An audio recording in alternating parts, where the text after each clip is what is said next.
Let me describe a day to you. You made sure everybody ate. You got everybody where they needed to be. You answered the question, found the lost thing, smoothed over the hard moment before it became a bigger one. You remembered the appointment nobody else remembered, sent the text so nobody felt forgotten, handled the things at work that only you can handle. All day long, you did things for people, good things, real things they genuinely needed. Now, let me ask you something which might seem a little strange. With all of that doing for the people you love, when's the last time you were actually with them? Not doing something for them, not fixing, feeding, driving, reminding, managing, just with them. In the room, nothing in your hands. Now, if you had to reach for that answer, like really reach to get the answer, if you came up mostly empty on when that was, stay with me. Because there is a difference between being the most useful person in your family and being present in it. And I think somewhere along the way, you traded one for the other, and you never once meant to. Today, we're going to talk about the difference between doing for the people you love and being with them, and how to find your way back to the second one. Hey, sis, welcome back to Below the Circle. I'm Dr. Phyllis, and I'm so glad you're here with me today. Go ahead, grab that coffee, the tea, your smoothie, pull up a chair, and get comfortable with me for the next few minutes.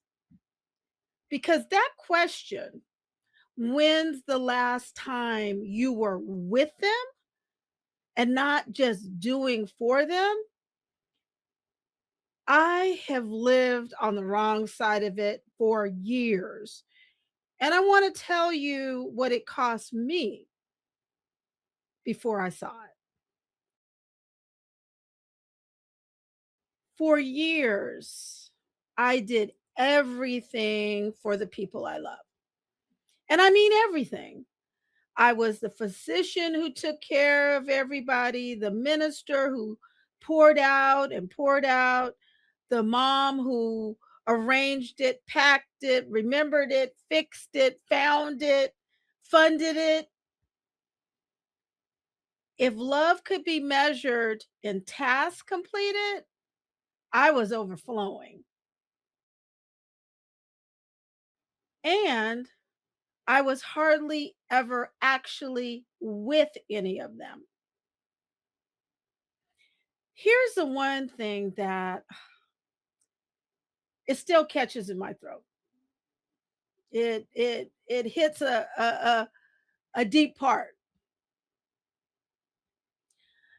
There was a season when my children were small, and I would watch my husband, their dad, just either get on the floor to play with them, or when they were really small, he'd be on the couch, he'd have them laying on his lap, and they would just be laughing as they kick him in his stomach, and he was in the moment. There was playing, there was laughing, losing track of time, and I couldn't. I was in the same room but I was doing, wiping the counter, planning the next thing, running tomorrow's schedule in my head while today was happening right in front of me.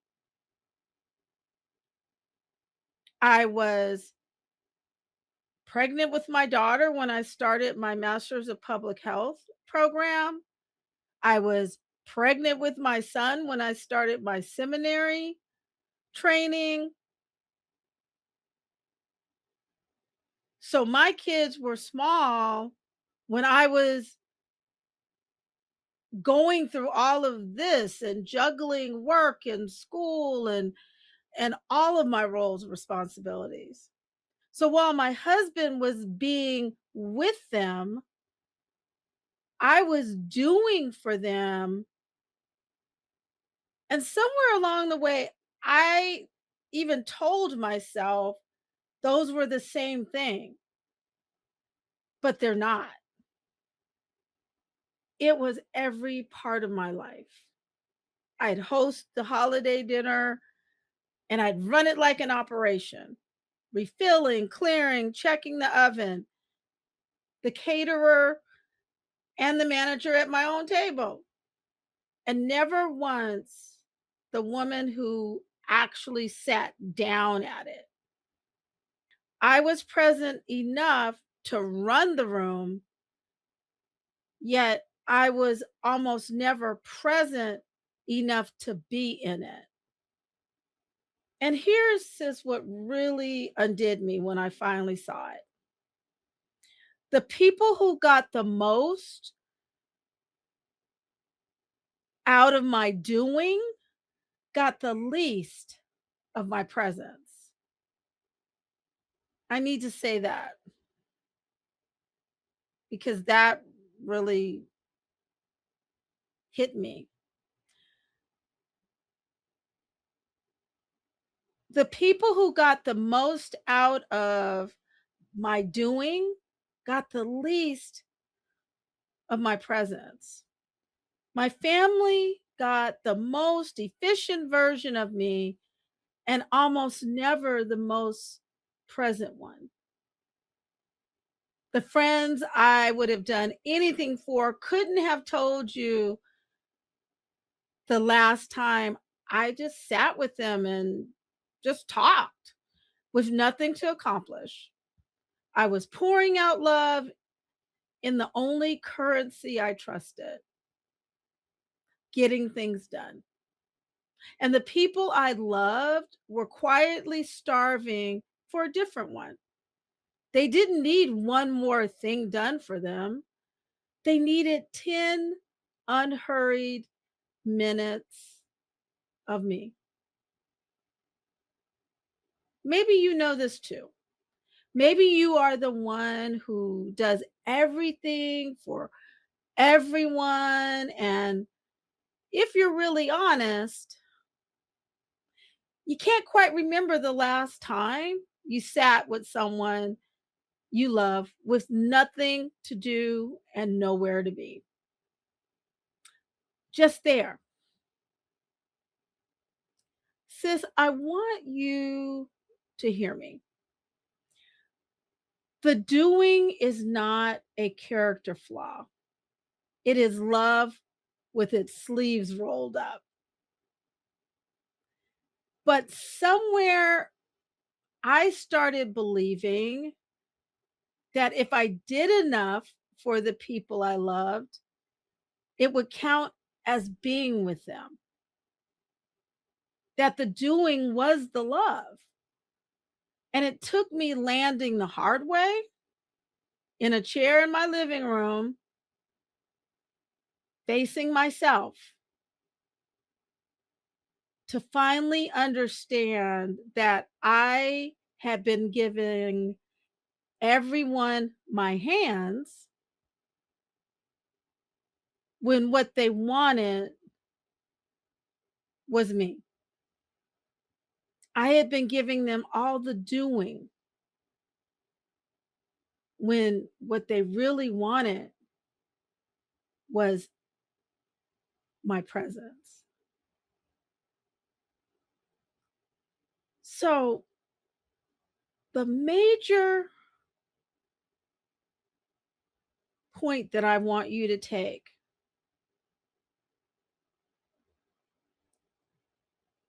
from my story is doing for people was and is never the same as being with them. You can do 1,000 things for the people you love and never once be with them. You can pack every lunch, drive every carpool, fund every activity, and remember every form. And your child can still grow up quietly wishing you had just sat with them. You can show up for every crisis and every move and every casserole and still feel like nobody actually knows you. Because the people we love don't only need our doing, they need us. The being with is the part the doing can never be a substitute for, no matter how high you stack it.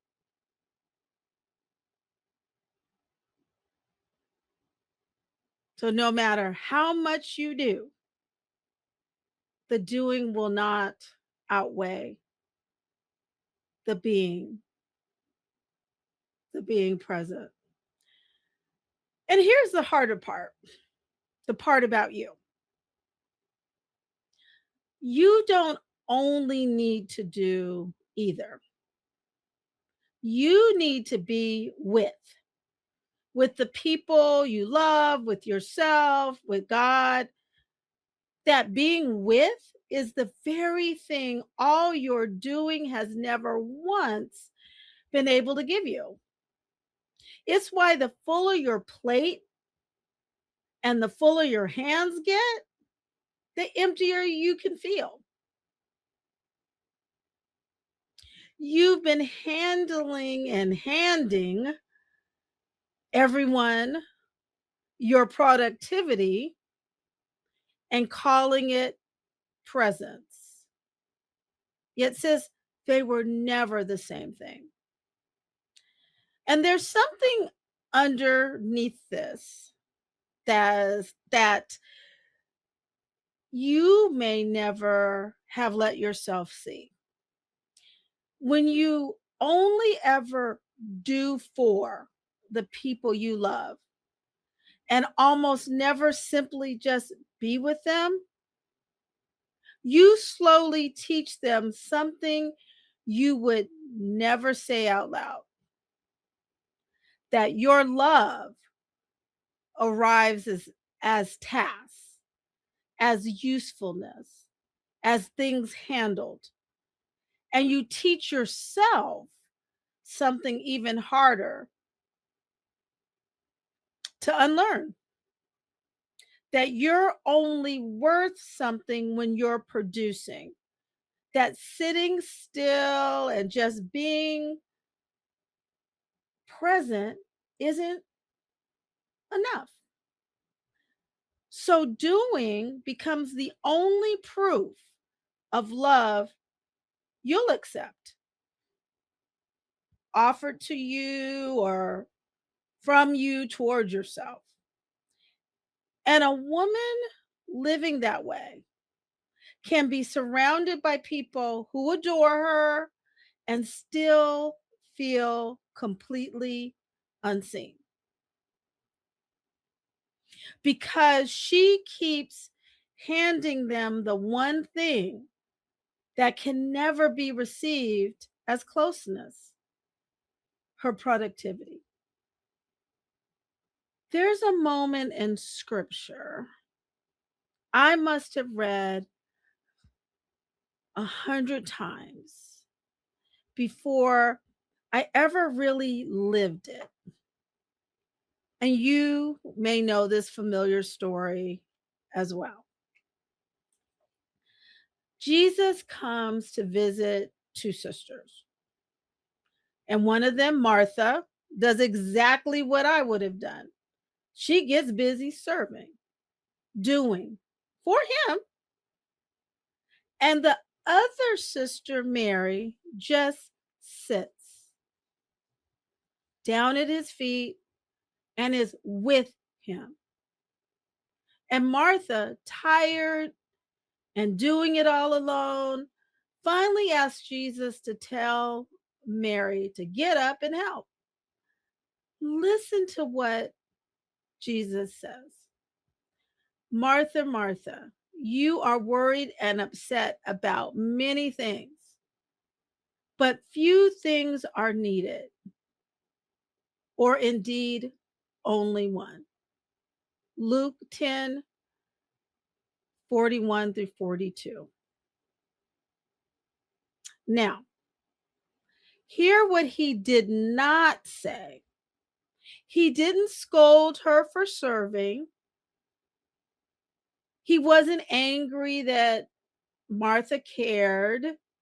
He loved Martha. He simply grieved that all her doing for him had quietly crowded out the one thing he actually came for, her being with him. The serving was never the problem. Letting it swallow up the being with or obscure the being with, that was the ache that he voiced.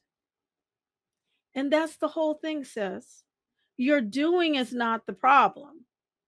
Your doing is beautiful, but if it has crowded out every ordinary moment of just being with the people in your house and with the God who keeps saying come to him, then you've been offering everyone your hands in terms of the doing when they've just been longing the whole time to be with you. So here's your one thing, not a project, not a new system, one doable thing that I want to have you do. This week, pick one person you love and give them 10 minutes of you with nothing in your hands. That's the whole rule. Nothing in your hands. You're not cooking while you talk.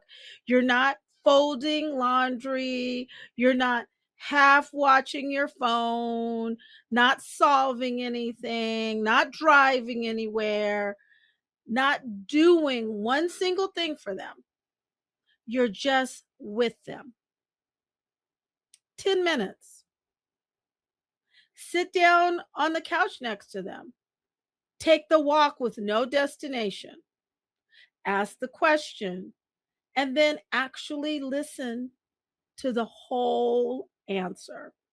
Not the part where you jump in to fix it. 10 minutes of pure being with. Now, I'll warn you, it may feel almost uncomfortable at first. Being present with no task to hide behind is strange when you spent years proving your love by doing. You might feel the pull to jump up, to tidy something, to make the moment useful. Don't. Let it be a little awkward. Stay in it anyway, because 10 minutes of being with someone is worth more than a whole day of doing for them. That's the muscle that we're going to flex this week. That's the whole thing. Start there. And don't you dare grade yourself on how it goes. You're not trying to do being with perfectly. That would just be one more thing to perform. You're only trying to be there. And hear me, the same is true with God. You don't have to bring him a finished to do list. He's not asking you to produce. He's saying, come, sit with me. 10 minutes with nothing in your hands works with him too. Now, here's the honest thing that underlies all of this.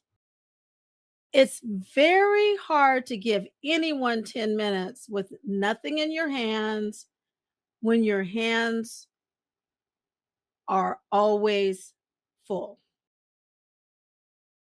Part of why there's never room to just be with the people you love is that your arms are packed with things you were never meant to carry in the first place. So if you're ready to free up your hands, I made something for you. It's called What's Yours to Carry and What Isn't. And it walks you through your actual plate and helps you start telling the difference. This is mine.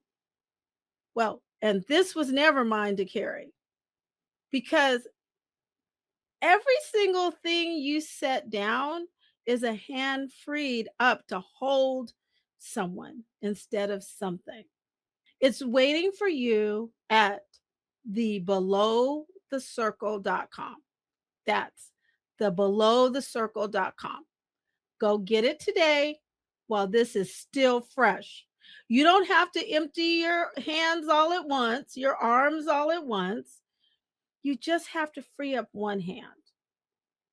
Go to the belowthecircle.com and let's start freeing your hands for the people who've only ever wanted you. And all those years you spent doing for everyone, hear me, sis, nothing has been wasted. That was love, real love. God is not asking you to stop caring for the people you love. He's just inviting you to stop handing them your hands and start handing them you. And as always, sis, remember, I'm here on the ground. I can see you from here. It's not too late to land. Hold, whole, align, and free. Stop circling and start landing.